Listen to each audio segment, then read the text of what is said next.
Hello everyone, इसमें कावेरी। आज मैं स्टे सीरीज का एपिसोड 5 लेकर रही हूँ। तो चलिए स्टार्ट करती हूँ। स्टार्टिंग में हम देखते हैं मिकिला आंटी से कहती है, अभी कुछ दिन पहले तुम 7वें आसमान पर थे, लेकिन अब ऐसा लगता है जैसे तुम शोक मना रहे हो। उसे भी समझने की कोशिश करो। तुम दोनों के मिलने से पहले उसका अपना लाइफ था। तुम अचानक उसके लाइफ में सब कुछ नहीं बन सकते। तुम्हारे साथ भी कुछ वैसा ही है। आंटी कहता है, मुद्दा यह है कि उसने मुझसे झूठ बोला, इसलिए जब मैं स्टोर में उसके एक्स बॉयफ्रेंड से बात की तो मुझे कुछ भी पता नहीं था। मिकिला कहती है, लेकिन तुम बिल्कुल उसके जैसे हो। जब तुमने अपनी माँ के पैसे खो दिए थे तब भी तुमने उनसे झूठ बोला था, क्योंकि तुम उससे प्यार करते हो। तुम नहीं चाहते थे कि वो दुखी या चिंतित महसूस करे, वैसे ही वो नहीं चाहता कि तुम दुखी या चिंतित महसूस करो। आंटी कहता है, इस बारे में श्योर नहीं हूँ, शायद अभी उससे बचना ही बेहतर है। मिकिला कहती है, तुम एक ही छत के नीचे रहते हो, कैसे उससे दूर रहोगे? आखिर तुम्हें उससे बचने की जरूरत क्यों है? क्या तुम्हें उसका सपोर्ट करने के लिए वहाँ नहीं होना चाहिए? पुराने रिश्ते से आगे बढ़ना इतना आसान नहीं है, इसके बारे में सोचो। तुम केवल 6 महीने के लिए लॉन्ग डिस्टेंस रिलेशनशिप में थे, लेकिन ब्रेकअप के बाद तुम लगभग कमिटेड हो गए। इसे भूल जाओ। चलो अब इसके बारे में बात ना करें। आंटी कहता है, बिल्कुल यही मेरी बात है। जिस व्यक्ति के साथ इतने वर्षों से है, उससे आगे बढ़ना आसान नहीं है। क्या होगा यदि वो अब भी उसके परवाह करता हो? क्या होगा अगर वो अब भी उससे प्यार करता हो? मिकिला कहती है, अंत में इस सब के पीछे यही कारण है। तुम अपनी कंपेयरिंग एक्स से क्यों कर रहे हो? वो प्यार नहीं है। आंटी कहता है, लेकिन इस बात की बहुत अधिक पॉसिबिलिटी है कि वो अभी भी उसके लिए कुछ महसूस करता है। हो सकता है कि वो वापस पाने के लिए इस्तेमाल कर रहा हो। मिकिला कहती है, उसने पहले ही कपड़े वापस कर दिया है ना, तो इसका मतलब यह है कि तुम रिबाउंड नहीं हो। आंटी कहता है, जब भी मैं उसे जॉस कहता हूँ तो वो क्रोधित क्यों हो जाता है? मिकिला कहती है, सिंपल, जब भी तुम उसे जॉस कहते हो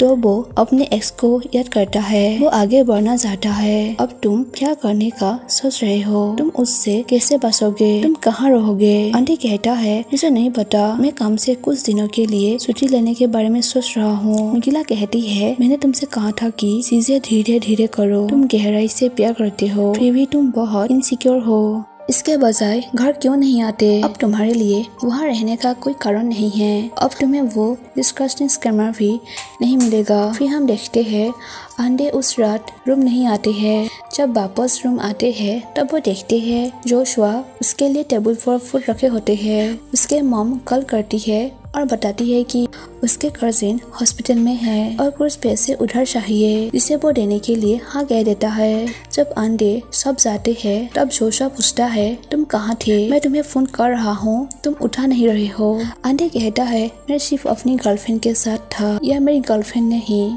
एक दोस्त जो एक लड़की है। जोशुआ पूछता है, उसका नाम क्या है? आंटी कहता है, मिसी, हाई स्कूल से मेरा दोस्त। जोशुआ पूछता है, वो कहाँ से आ रही थी? आंटी कहता है, सैन फ्रांसिस्को से। जोशुआ पूछता है, वो एलए में कैसे पहुँची? आंटी कहता है, खैर वो उसने गाड़ी चलाई।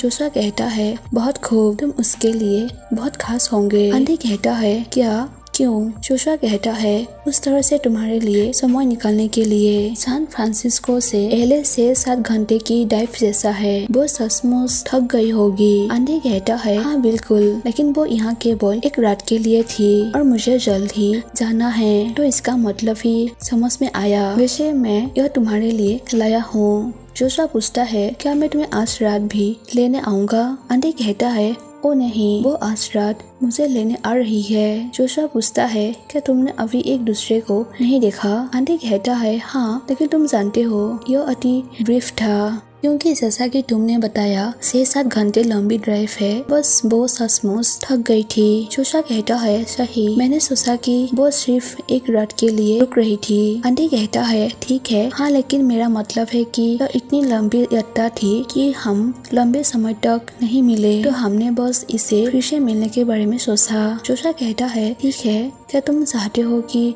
मैं तुम्हें लेने आऊँ? तुम दोस्त से मिलने के बाद जाऊँगा। मैं तुमसे 10 बजे मिलूंगा। आंटी कहता है, जरूरत नहीं है, लेकिन वो वही होगी जो वास्तव में मुझे सवारी देगी। जोशुआ कहता है, हाँ, मुझे वापस आना होगा स्टोर बंद करना होगा। अंडे कहता है अरे हाँ। फिर हम देखते हैं अंडे पूरी रात बाहर बिताता है। मॉर्निंग वो रूम वापस आता है जहाँ जोशुआ उनके लिए फूड टेबल पर रखे होते हैं। तभी वहीं एक लड़की आती है और अंडे छुप जाते हैं। वो कहती है क्या आप ही वो व्यक्ति है जिसके लिए मेरा भाई यह सब खाना बना रहा है? मुझे कहना होगा कि मैं बहुत जेलस हूँ। मेरा भाई मेरे लिए ऐसा कभी नहीं करेगा। अंडे पूछता है तुम अंदर कैसे आए? वो कहती है मुझे शायद पता होगा कि मेरा छोटा भाई अपनी चाबियां कहाँ रखता है। वैसे क्या तुम्हें कोई गुण आ रहे हैं? हालांकि मुझे नहीं पता कि यह कहाँ से आ रहा है। अंडे कहता है हाँ मुझे नहीं पता कि मैं जल्दी से शावर लेने जा रहा हूँ। मैं अभी वापस आऊंगा। आपसे मिलकर अच्छा लगा। फिर वो नहाकर आता है और वो पूछता है क्या वो जानता है कि आप यहाँ हैं? आप चाहते थे कि मैं उसे बुलाऊं? वो कहती है प्लीज ऐसा ना करे। अंडे कहता है लेकिन मुझे लगा कि तुम उनसे मिलने आए हो। वह कहती है निसंदेह मैं उससे देखना चाहता हूँ। सवाल यह है कि क्या वो मुझसे मिलना भी चाहता है? उसने अभी तक तुम्हें मेरे बारे में बताया भी नहीं। मेरा भाई घर से भाग गया 4 वर्ष पहले। हमारे डैड बहुत स्ट्रिक्ट है और मेरा भाई एक लौता बेटा था। सारी उम्मीदें उसी से थी और उसके गे होने के बारे में हमारा पूरा फैमिली जानता था, यहाँ तक कि मेरे डैड भी, सिवाय इसके कि वो पूरी तरह से इनकार कर रहा था। इसलिए भले ही यह ओपन सीक्रेट था फिर भी मेरे भाई को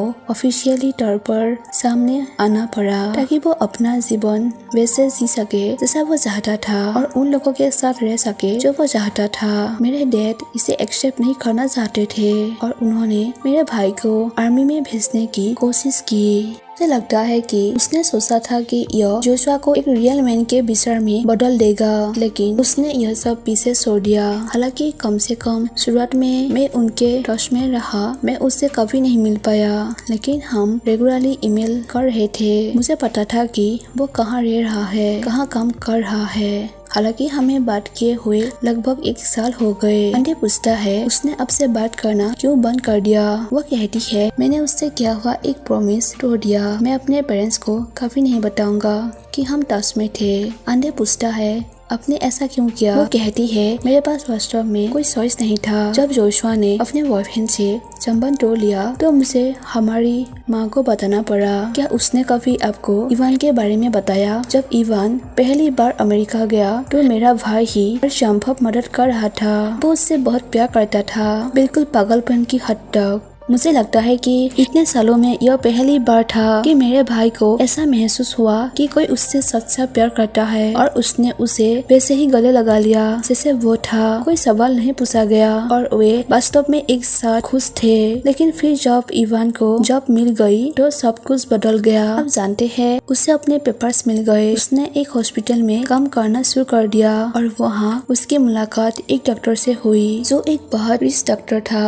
मुझे नहीं पता और उनका ये सीक्रेट अफेयर 1 साल से भी ज्यादा समय तक चला। जब जोशुआ को पता चला तो उसने इवान से संबंध तोड़ लिया और उनके अपार्टमेंट से बाहर चला गया। उसके पास जाने के लिए कोई जगह नहीं था। मुझे नहीं लगता कि वो कुछ भी खरीदने का जोखिम उठा सकता है और मुझे बस यही डर था कि वो भूखा मर जाएगा या मुझे फोन आएगा कि वो सड़क पर कहीं मर गया है। मुझे नहीं पता था कि क्या करना है, इसलिए मुझे अपना प्रॉमिस तोड़ना पड़ा और मैंने अपनी माँ को सब कुछ बताया। इसलिए उसने मुझे जोशुआ को भेजने के लिए कुछ पैसे दिए। हालांकि उसने पैसे स्वीकार नहीं किए। उसने सोचा कि यह हमारे डैड की ओर से है। उसने कहा कि वो किसी ऐसे व्यक्ति से मदद मांगने के बजाय मरना पसंद करेगा जो उसे उसके रूप में स्वीकार नहीं कर सकता। उसने सारा पैसा वापस भेज दिया और तब से मैं उसके टच में नहीं रह पाया। अंडे पूछता है तुम्हें कैसे पता चला कि वो अब कहाँ रहता है? तुमने उसे कैसे खोजा? वो कहती है प्लीज उसे मत बताना और मैंने जो किया उस पर मुझे प्राउड नहीं है, लेकिन हो सकता है कि मैंने उसका ईमेल पासवर्ड पता कर लिया हो। यह उसका बर्थडे है। यदि आप इस बात पर विश्वास भी कर सकते हैं, उसके पास इतना बड़ा अहंकार और अभिमान है और ना जाने क्या क्या, लेकिन उसका ईमेल पासवर्ड सिर्फ उसका बर्थडे ही है। मैं अपनी माँ को उसके बारे में इतना चिंतित होकर सूखते हुए नहीं देख सकता और हमारे डैड को भी। वो इसे कभी स्वीकार नहीं करेगा, लेकिन वो लगभग हर रोज जोशुआ के बारे में पूछता रहता है। लेकिन अब मैं बस बहुत राहत महसूस कर रही हूँ। मेरा भाई फिर से किसी के लिए खाना बना रहा है। मैं बस यही चाहती हूँ कि आप खुश रहे और हो सकता है कि जोशुआ एक दिन मुझे कॉल करेगा। मेरे छोटे भाई के साथ ध्यान रखने की कोशिश करो, वो बहुत सेंसिटिव हो सकता है। यह देखते हुए कि वो सब कुछ झेल चुका है। यहीं पर सीन चेंज होती है। अंडे शॉप आते हैं। जोशुआ पूछता है, तुम जल्दी आ गए, क्या तुमने अपने दोस्त के साथ अच्छा समय बिताया? तभी अंडे उसे पीछे से हक करते हैं। जोशुआ कहता है, ठीक है, अगर कोई कस्टमर देख ले तो क्या होगा? अंडे कहता है, मुझे कोई परवाह नहीं है। जोशुआ पूछता है, तुम अपने दोस्त के साथ सोए थे,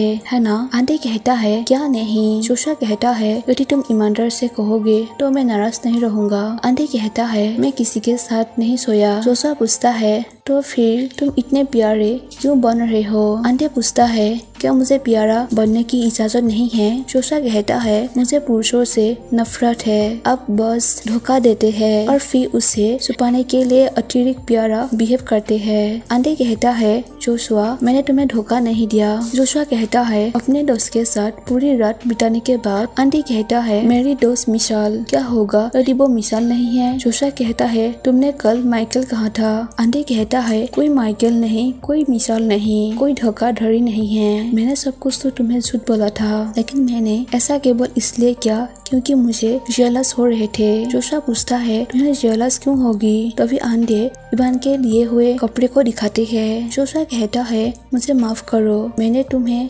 जल्दी में कुछ भी नहीं बताया कि आप कुछ भी सोचे। अंडे कहता है, ठीक है, मैं बस यह नहीं चाहता था, इससे कोई फर्क नहीं पड़ता। ऐसे कहकर वो उसे हक करती है। सो गाइस, यहीं पर आज का एपिसोड 5 एंड हो जाती है। आई होप आप लोग को मेरी वीडियो पसंद आई होगी। तो प्लीज मेरे चैनल को सब्सक्राइब कर दीजिए ताकि और न्यू ड्रामा और नेक्स्ट एपिसोड देख सके। और मेरी वीडियो को लाइक करना मत भूलिए। Thank you for watching my video.